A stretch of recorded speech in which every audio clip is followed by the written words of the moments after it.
Also, we have some exclusive inputs coming in from the policy corridors of the government. The centre is looking at further relaxing norms to attract private players and help the government fill the gap in the affordable housing stock. Our policy correspondent Oinatham Oja has more details. Oinatham, what does the government have on its agenda to push affordable housing?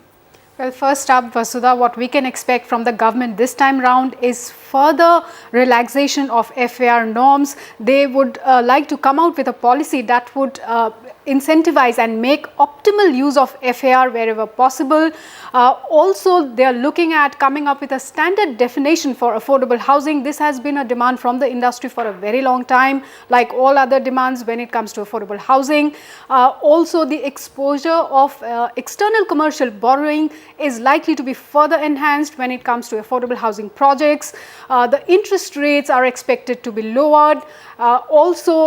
These projects, the affordable housing projects, will become more of a mixed use project so that the developers can earn some revenue from commercial usage. Certain parts of the project will be allocated for this particular use. So all in all, some key changes are expected, further relaxation of some of the stricter norms so far.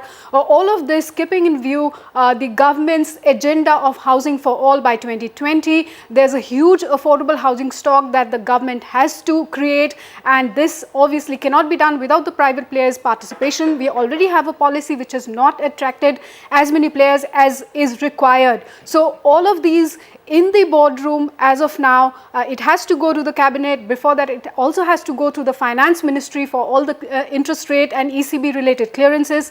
But all in all, some significant changes are in the offing. Back to you. So Oinatham there reporting on the government's latest action plan to boost affordable housing in the country.